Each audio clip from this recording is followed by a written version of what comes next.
무당? 그게 뭐예요? 이 뭐랄까 살짝 하부 조직 같은 걸 만든 거예요. 그래서 하부 조직을 만들어서 다 정당 투표는 다 여기다 몰아줘라라고 이야기를 하는 거예요. 자기 지지자들한테. 토론이 정말 너무 열띤데 아직 키워드가 2가지나 더 남았습니다. 다음 키워드는 첫 번째 키워드와 연결이 돼 있죠. 바로 비례용 정당입니다. 설명을 좀 해주시죠, 교수님. 비례용 정당이라는 게 이제 지역구를 많이 가져간 정당은 비례 의석을 좀 적게 가져가고 지역구에서 좀 의석을 많이 얻지 못한 정당이 비례대표 의석수를 많이 가져가라 그런 취지로 이제 선거법이 개정이 된 건데요. 미래통합당 입장에서는 그런 비례대표 의석수가 줄어들잖아요. 그래서 이제 비례용 정당이라고 해서 미래한국당이라는 위성 정당이라는 걸 이제 창당을 하게 됩니다.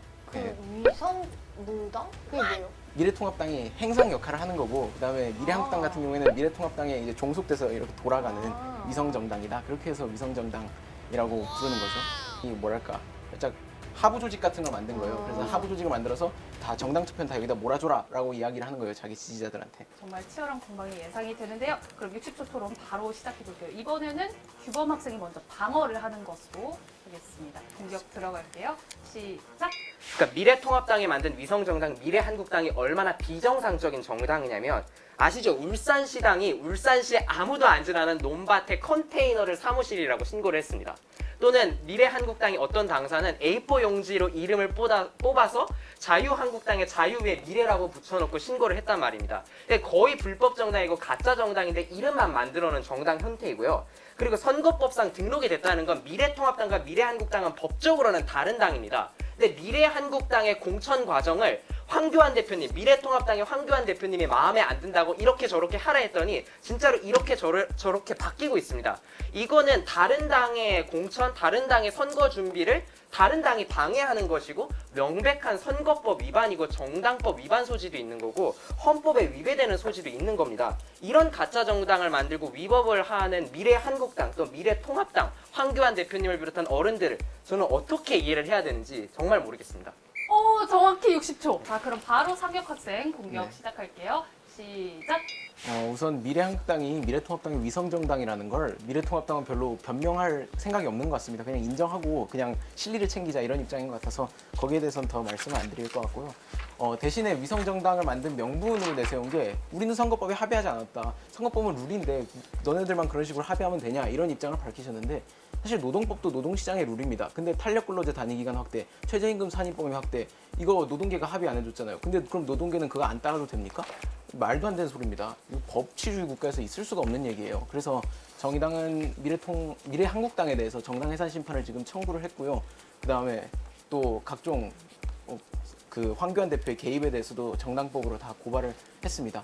빨리 결정이 나오면 좋겠습니다. 이상입니다. 상혁 학생이 공격까지 이렇게 들어봤는데요. 방어할 준비가 됐나요? 네, 됐습니다. 알겠습니다. 바로 들어볼게요. 60초 시작! 네, 일단 민주당 같은 경우에는 이제 컨테이너에 저희가 사무실로 불법으로 줬고, 그다음에 이제 가짜 정당이라고 지금 단정지어 말씀하셨는데 아까 정의당에서 말씀드린 것처럼 저희 국가는 법치 국가입니다. 아직 법으로 판결이 나지 않았기 때문에 가짜 정당은 아닙니다. 우리나라에서 법원에서 판결을 받기 전까지 범죄자라고 말하면 안 되거든요. 지금 근데 범죄자라고 말하고 있어요. 그러면 저희 나라 법을 완전히 그냥 이건 개무시를 한다는 거거든요. 우리나라의 법을. 이렇기 때문에 지금 말하는 것부터 자체가 지금 우리나라의 법을 무시하고 있고, 그 다음에 이제 공천 조종 판결을 하셨다고 하는데 사실 이거는 사실 무근이라고 생각하고요. 왜냐면은 그런 추측은 있지만 황교안 대표님께서 어떻게 이렇게 얘기를 하시지만 원유철 지금 당 대표님으로 바뀌셨잖아요. 결국에는 원유철 대표님께서 공천을 주시는 거거든요. 근데 그거에 대해서 뭐 녹음한 게 있나요 지금? 황교안 대표님이 하셨다고? 정확한 근거 자료가 없으면 언급은 안 해주셨으면 좋겠습니다. 그만! 네, 여기까지 60초 방어 들어봤습니다. 코멘트가 안 된다고요? 안 되죠. 네. 얼굴이 빨개졌네요, 태진 학생. 다음은 상혁 학생이 방어할 차례죠. 네. 자, 그럼 먼저 태진 학생부터 네. 공격 시작하겠습니다. 시작! 저는 미래한국당이 만들어진 이상부터는 정의당이 적극적으로 나와서 비례연합을 만들었어야 된다고 생각을 합니다. 30석이 대당하는 연동형 중에서 22석, 23석, 24석을 미래한국당이 다 가져가게 생긴 게 현실이고, 만약에 비례연합이라는 연합 형태가 안 나오게 되면은 선거법 취지, 다른 정당들도 다양하게 의석을 가져가자는 선거법 취지는 이루어질 수도 없고 다 깨진 겁니다. 그런데도 불구하고 정의당은 민주당이 같이 연합을 만들자라는 주장을 민주당의 욕심이라고만 치부를 했고, 민주당은 또한 병립형에서 옛날에 17석, 16석 봤던 것 6석, 7석만 우리는 당선될 수 있게 하겠다. 나머지는 정의당과 다른 소수 정당들과 함께 힘을 합치자 했는데도 무조건 이것이 다 민주당의 똑같은 위성정당, 민주당이 똑같은 가짜 정당을 만들려고 한다라는 식으로 비판이 왔습니다. 저는 이 비판이 도대체 어떤 이유에서 나오는 건지도 모르겠습니다. 연합을 주장했던 정의당의 진보주의가 왜 민주당의 욕심이라고 바뀌는 것인지, 이 점에 대해서는 정말 정의당의 어른분들께 정말 진심으로 묻고 싶습니다. 이번에도 60초 다 사용을 했어요. 아니 근데 왜 이렇게 목소리가 달라지세요? 너무 커져요. 데시벨 제한 넣어야 돼요. 와. 자꾸 개그 욕심 내나요? 다음은 규범 학생의 공격 차례죠. 들어보겠습니다. 시작. 저는 일단 약간만 비판하겠습니다. 왜냐하면 정의당의 그런 소신 있는 부분에 대해서는 칭찬을 해야 될 것 같고요. 지금 여기서 말씀하셨는데 정의당은 소신을 따라간 겁니다. 그리고 이제 정의당 같은 경우에는 이제 사실 비례정당 의석 수를 계산을 해봤을 때 비례정당으로 확실하게 이득을 얻지 못하거든요. 그렇기 때문에 조직을 안 했을 수도 있어요. 왜냐면은 이득에 비례해서 포퓰리즘 선거를 했을 때 얻는 이득이 반비례하기 때문에. 그리고 이제 통합당에 대해서 이제 선거법 개정에 정의당이 반대를 했잖아요. 잘못 말했습니다. 지금 혹시 몇 초 남았죠? 빨리. 지금 계속 시간이 흐르고 있어요. 분명히 이제 저희는 이제 선거법 그리고 개정에 반대를 했잖아요. 근데 이제 저희 당 이제 선거법 개정이 나오고 나서 이제 위성 정당을 만들었다고 비난을 하시는데, 아까 말씀드렸다시피 저희는 분명히 반대를 했기 때문에 이 위성 정당을 만든 거고, 그리고 이걸로 해서 저희들의 이런 법, 이런 평등권을 지키려고 하는 겁니다. 중간에 괜찮았어요, 규범 학생? 좀 진보 두 분이 계시니까 좀 보수 혼자 힘드네요. 진보 아닌데? 여기. 상륙 학생의 방어. 반론은 어떨지 바로 들어보겠습니다. 시작. 민주당의 주장을 들어보면 이 선거를 반미래통합당 선거로 규정하고 있는 것 같습니다. 그리고 그들에게 보이는 가장 큰 위기는 미래통합당이 일당이 되는 것 같습니다. 근데 사실 미래통합당이 일당이 되는 건 그렇게 큰 위기가 아닙니다. 불평등과 기후위기라는 엄청난 위기 앞에서 미래통합당 일당은 위기도 아닙니다. 그런 위기들에도 그리고 민주당도 책임이 있는데 저희는 민주당과 연합을 할 수 없다고 생각합니다. 저희가 당리당략을 생각을 했으면 진작에 민주당 왼쪽 방 열고 들어갔지 이렇게 밖에서 풍찬옥숙하지 않았습니다. 오히려 저희는 뭐 불확실성 때문에 들어가는 게 더 좋을 수도 있는데요. 어떤 가치도 정견도 입장도 없는 오직 선거만을 위한 정당, 얼마나 몰가치적입니까? 이런 몰가치적 연합에 정의당은 함께할 수 없다, 이런 입장을 밝혔습니다. 네. 라고 15초 또 안 사용하시고 방어를 끝내주셨어요. 이제 그렇습니다. 방어할 차례죠. 우리 태준 학생이.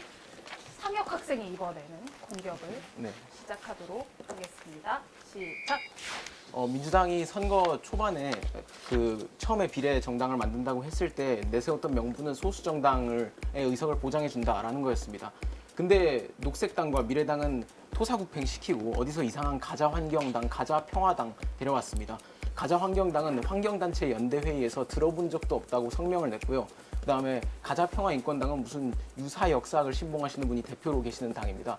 도대체 녹색당과 미래당이 수년간 밖에서 풍찬노숙하던 이 당들이 과연 몇 개월 만에 만들어진 이 이상한 정당들과에 비해서 뒤떨어질 것이 무엇인가?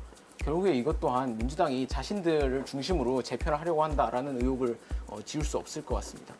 네, 이상입니다. 정확히 45초만 딱 사용하시네요. 이렇게 먼저 공격을 들어봤는데요. 그럼 규범 학생 공격 바로 들어가겠습니다. 시작. 네, 아까도 말씀드렸는데 대통령 중심제는 그렇게 비례대표제가 중요하지 않습니다. 아까 행정학과라고 하셨는데 그것에 대해 좀 아시면 이제 반박을 좀 해주셨으면 좋겠고, 그다음에 이제 더불어민주당은 지금 더불어시민당을 만들었어요. 다른 정당이랑 연대를 한 거죠. 근데 언론에서는 뭐라고 하냐면 듣보잡당이라고 해요. 듣보잡당들이랑 연대를 했다고. 근데 더불어민주당 지금 당원이시면 알 텐데 분명히 더불어민주당에서는 비례정당 조직하지 않겠다고 분명히 말했습니다. 분명히. 근데 왜 했는지 지금 전혀 이해가 안 되고, 그 다음에 이제 통합당이 먼저 조직을 해서 선거법을 어지럽혔다고 민주당도 따라 한다? 이거 법을 지키기 위해서 뭐 우리나라를 지키기 위해서 따라한다. 이거는 아까 말씀드렸다시피 여론몰이죠. 그 다음에 이제 애초부터 다당제에 대한 의견이 확실했다고 따졌을 때 그러면은 본인의 당도 안 만드는 게 맞지 않나? 본인의 당이 지금 와서 만들었는데 애초부터 다당제 의견이 확실했던 건가? 이런 의문점이 듭니다. 네, 7초를 남겨주셨습니다. 그럼 바로 방어 들어가겠습니다. 시작. 우리나라 일단 대통령 중심제라고 하시는데 잘 보면 아시겠지만 우리나라는 대통령 중심제와 의원 내각제가 혼합된 구조이고요. 그리고 아까 말씀하셨던 것처럼 소수당, 미래당, 녹색당을 토사구팽했느냐 그랬는데 녹화 기준으로 이틀날 전인 토요일 날도 끝까지 최백은 더불어시민당 공동대표께서 녹색당이랑 연합과정 논의를 했다가 결국 녹색당 내부에서 부결을 해서 녹색당이 스스로 연합에 안 들어왔습니다. 그리고 평화인권당 같은 경우는 그 아까 말했던 유사 사학 때문에 결격 기준에 밀려서 그래서 나간 겁니다. 공심위가 더불어시민당 자체적으로 심의를 하고 있는 것이지 더불어민주당에서 이렇게 해라 저렇게 해라 되고 있는 게 전혀 아니다라는 걸 말씀을 드리고요. 우리가 비례연합을 만든 것은 결국 다른 정당, 다른 시민계 사회 이사들을 함께 모아서 조금 더 국회를 다양하게 만들어보자 한 겁니다. 이번에 더불어시민당 앞번호에 당선 가능권에 들어오신 분들을 한번 보십시오. 윤미향 정의기억 연대부는 평생을 위안부 여성 할머니들을 위해서 봉사하셨던 분들입니다. 이분들이 더불어민주당의 위성정당이라는 후보의 이름에 맞다고 생각하십니다. 아마 그분들이 굉장히 화나실 것 같아요. 끝. 잠깐만. 내가 끝했는데. 죄송합니다. 이렇게 들어왔는데 연주학생 어때요? 일단 약간 포퓰리즘 선거가 뭔지 설명해 주실 분? 국민들 정서나 이런 여론, 이런 거 인기 같은 거를 활용해가지고 이런 선거의 대책 전략으로 사용한다는 거죠. 좀 인기 있을 것 같은 걸 조금 더 공략한다든지. 그리고 또 궁금한 거 있었어요? 진보당, 보수당이 진짜 말로 이렇게 딱 단어처럼 좀 진보적인 당? 약간 보수적인 당 이런 거예요. 경제 정책 면에서는 기업이 내는 세금을 인하해줘서 더 많이 성장을 할 수 있게 도와주자라는 쪽이 보수이고 진보는 그것보다는 조금 더 부유한 사람들에게 세금을 조금 더 많이 걷어서 조금 더 차이가 없는 경제적인 사회를 만들자. 비례용 정당에 대한 토론에 대해서는 어떻게 생각하세요? 토론 들으면서 계속 저 말이 맞네, 저 말이 맞네 이래서 약간 정치 저도 약간 공부해보고 싶다는 생각이 들죠. 정치에 조금 관심 생겼나요? 생기긴 했는데 아직까지 좀 두려운. 다는 성공한 것 같아요. 우리 연주학생의 마음을 좀 흔들었어.